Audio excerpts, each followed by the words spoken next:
We're converting our plane into a modular camper plane. And this week we're wrapping up our second prototype, taking it on its first camping trip, living with the setup, and finally answering the biggest question yet. What's the weight and balance? Because next week, we're headed up to Oregon, where OVP will help us turn this into a cleaner, lighter, final version. But before we do that, we have to find out if we actually like this layout. So join us as we wrap up the build, test everything in the real world, and answer some of our biggest questions yet before we finally make our way up north. Good morning, guys. Today's a big day. Aaron, you gotta get over here. It is weight and balance day.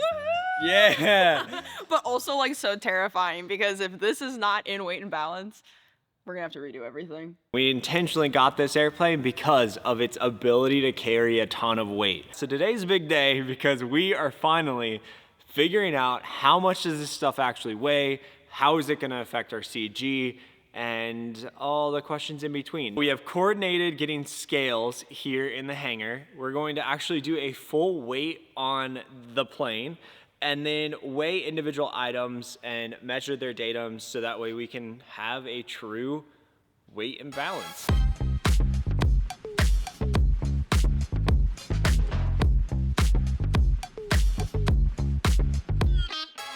Well, the last time we did this, we were with the guys at Bearhawk in Oklahoma, and they did most of the heavy work. Well, this time around, we did, you know, it was the crew. We did it, yeah. I've been doing my pumps, so I was able to lift her this time myself. Yeah, I didn't need to do this time, Ty. So, a few things that we learned. One, get it on the front blocks first, and then raise the tail. Otherwise, that's sketchy. Stop. That gets sketchy really fast. It's so weird seeing her in this configuration. It's not every day you see a tailwheel plane in its in-flight attitude on the ground. It's kind of fun seeing her this way, but super nerve-wracking when you lift her up and you feel the nose is getting really close to the ground and like you feel like it's just gonna tip over. That I think is one of my worst nightmares. We got this scale from Walmart. So I think what we're gonna do is weigh ourselves, and then we'll kind of hold everything, and then just subtract our weight off that. And then that'll give us what the other stuff weighs. Our estimate for all of this wood and hardware together is about 100 pounds right now. So our hope is that we're around that. Our other hope is that we're able to take the 25 pounds of lead out of the tail because we're more balanced with the back baggage and the kitchen. We're trying to make pointless weight be useful weight.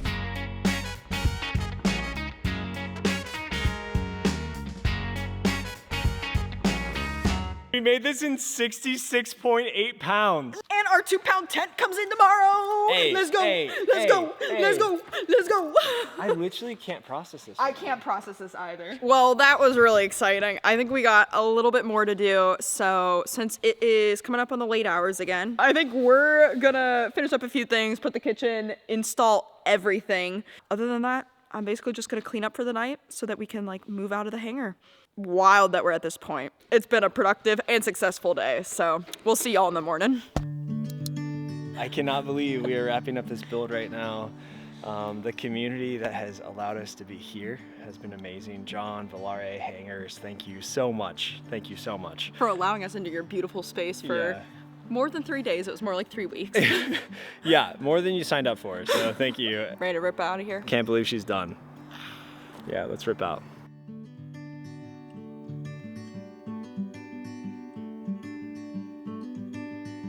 We are finally getting to test out the camper setup today.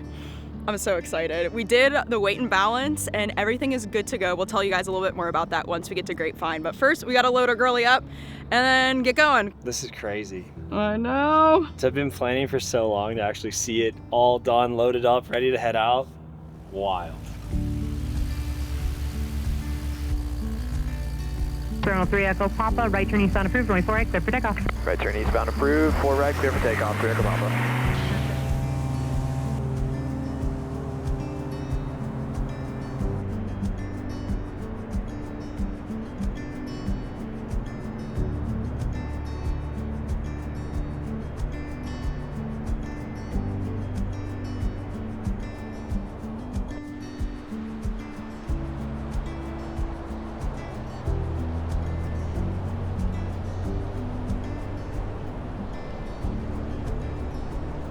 coming back here, I get why we picked Grapevine to be our first spot. It is absolutely stunning. You're by the water, the mountain view. There's not really a ton of traffic. You may get a few planes, but low-key it's kind of fun just to remind you you're on an airstrip. Gotta get all set up before nightfall, so let's get to it.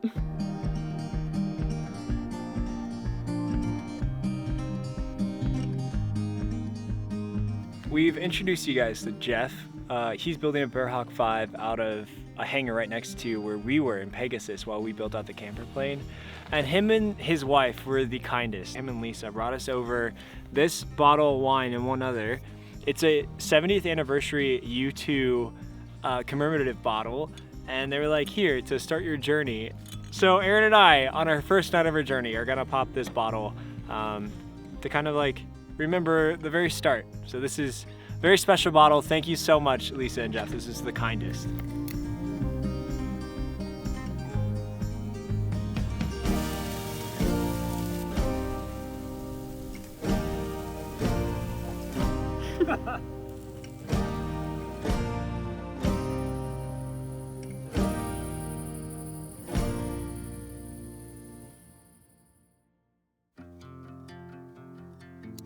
Well, I think I need to show you guys my favorite part of the build, my pride and joy, the thing that I think will impact our lives the most.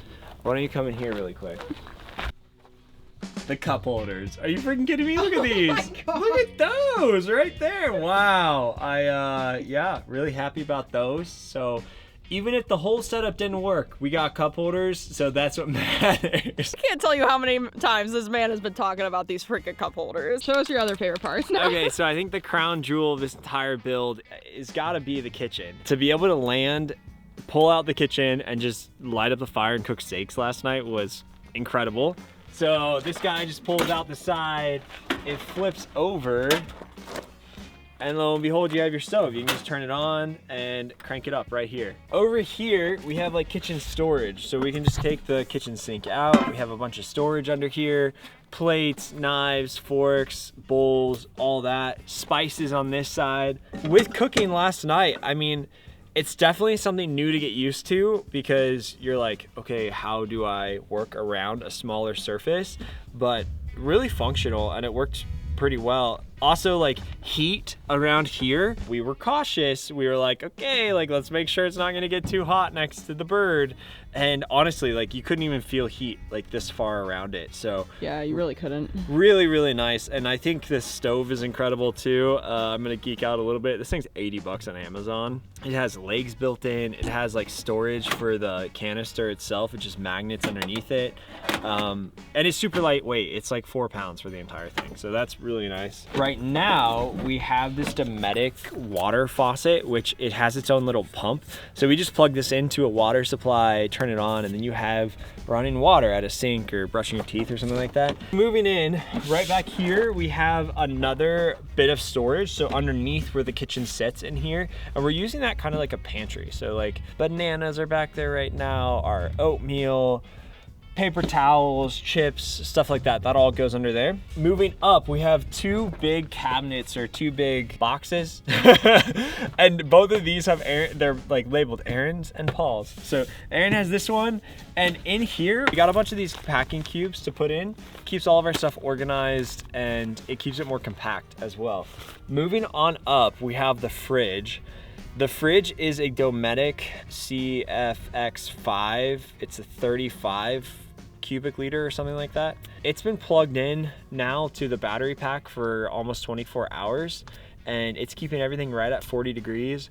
The reason we went with that instead of a cooler with ice in it or a soft-sided cooler with ice in it, ice and the cooler both add up to a lot of weight. And this thing comes in at 36 pounds.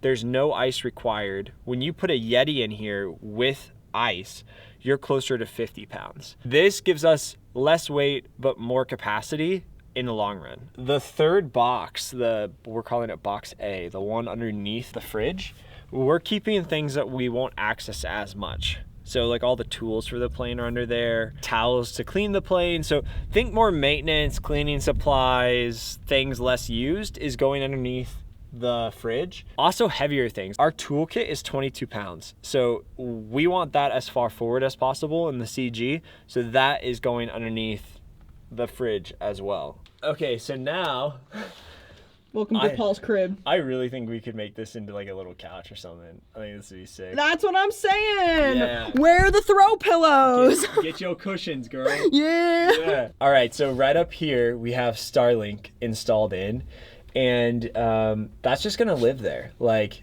it gives us great range, so the whole campsite is covered by the Wi-Fi off this Starlink Mini, and so anywhere we go, we got that. The cord comes around and plugs into our battery pack, which is right up behind the pilot seat.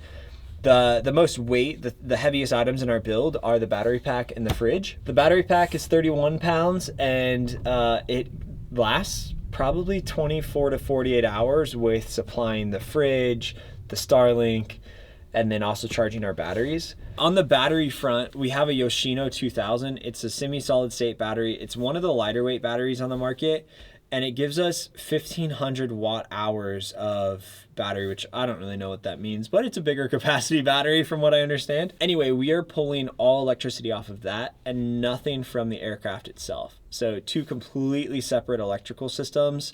We're not charging the battery from our alternator or anything crazy like that. We're making this like something that anyone could do in the back of their plane if they wanted to. It's completely separate. The battery pack is going to be charged by the solar panels, and this new solar panel, it being a 200 watt solar panel, will be able to charge the battery and run the fridge, Starlink, and like our camera batteries, like charge our camera batteries with excess. So it still will be able to like fully charge the battery throughout the day and run all this stuff. Our new solar panels, half the weight of the other ones we had. It's only 8 pounds for 200 watt solar panels.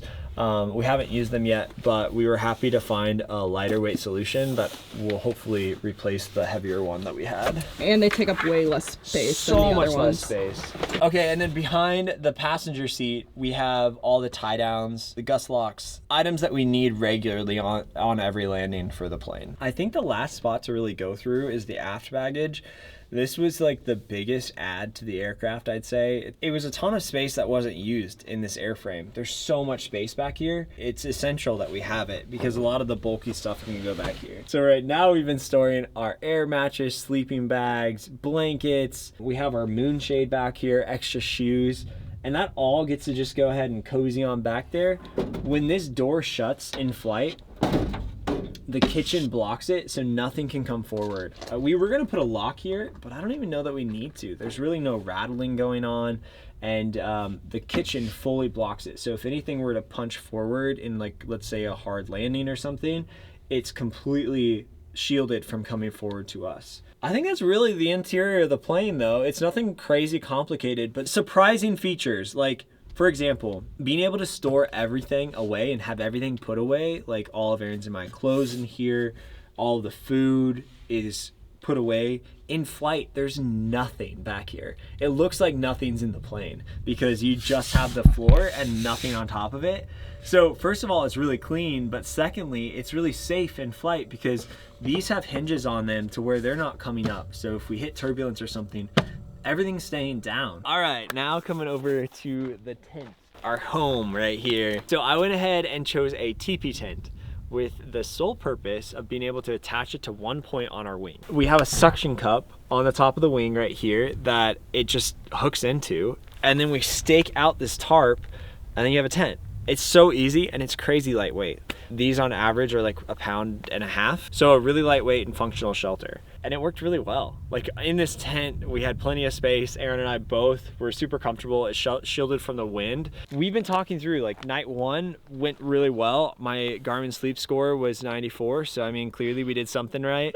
But I think there's gonna be some mods to it. We wanna make it even cozier, and we're just now starting to play with those ideas of what that could be. So let's talk about our weight and balance. We left you guys in the hangar after doing a brand new basic empty weight on Tina. Now, this included full fuel in our main tanks, no fuel in our aux tanks, but we had 55 gallons of fuel on board, which ended up totaling 2,042 pounds. After we took the fuel out of the calculation, we were left at 1694.8. With a max gross on this aircraft of 3,000 pounds, we are left with a useful load of 1,305 pounds. Then Aaron and I spent a long time weighing every single thing going into the aircraft, and we placed it in either box A, B, C in the kitchen or in the aft baggage. Then we were able to create our own weight and balance sheet based on that. So I created this Excel document that has all of our weights, and I'll show it to you here on the screen. And it basically helps us total how much weight is in each box. And then we're able to put this into our weight and balance calculator on Garmin Pilot and have our accurate weight. So as you can see here, our total empty weight after everything's in, including fuel, including Aaron and I, is 2,712.1 pounds. We have a remaining useful load of 287.9 pounds. Now we go ahead and rip over to Garmin Pilot, and I built out a full weight and balance calculator over there. They make it super easy to create your own profile. We put in our front seat weights, and then I created cargo pods at the measured arm that each box is at. So I went ahead and measured from the datum all the way back, and I got all of our measurements, and we have all these boxes in there at their appropriate arm. I think I mentioned it earlier, we had 25 pounds of ballast in the tail, and my goal is to get rid of that useless weight back there. We went ahead and tiled in 55 gallons of fuel because that's what we had on board, and the results were we're in RCG. And we're like right dead in the middle too. So with empty fuel, we're pretty much smack in the middle. With full fuel, we're just slightly aft in the CG envelope. The CG envelope in the Bearhawk 5 is really wide. It's like 10.5 to 22.5 inches. Based on all of this, we felt very confident that we were set for our first flight. Things that I noted. This setup is definitely heavier than what I have been flying around with every day. And so I rotated at a faster speed to make sure I had plenty airflow over my rudder, so I had really good directional control. I only rotated like 5 miles an hour faster than I normally do, and I did feel a little bit of squirreliness in directional control. So my second takeoff with this weight out of Falcon Field just yesterday, I rotated about 10 miles an hour faster, and that was perfect. Had great directional control, absolutely did not need to worry about anything. I was able to stick centerline really well. I think as I get more comfortable with the heavier weights, I'll be able to start pulling that back, but for Aaron and I, we always want really wide safety margins, and then we can start working that back once we get really comfy with those. So hopefully that answers a ton of the questions about weight and balance and the CG of our aircraft and making sure that everything's safe and good to go. It's definitely something we've put a ton of time and effort into. A lot of forward thinking's gone into it, but we are freaking ecstatic with how everything landed. It'll be really cool to see where this setup is in just a couple months, especially after the full build out from OVP comes through and we get lighter weight materials, even lighter weight materials, because this stuff's super light as it is. I'm sure there's going to be things that we modify too, so some of the setup that we showed you probably won't be the same even in a week from now. Thank you for all the comments on the last couple of videos. We've been getting so many good ideas from you guys on how we can modify, adjust, and make the setup even better. And we're definitely taking a lot of those suggestions into our build with OVP to see what we could do differently and make it even better in the long run. I think that's about a wrap for this week, but we'll be seeing you guys again this next week, possibly up in Oregon to get everything measured out. Woohoo! Finally making our way up north. But until then, thanks for being along for this ride. Thanks for hanging out with Aaron and I, and we'll see you guys soon.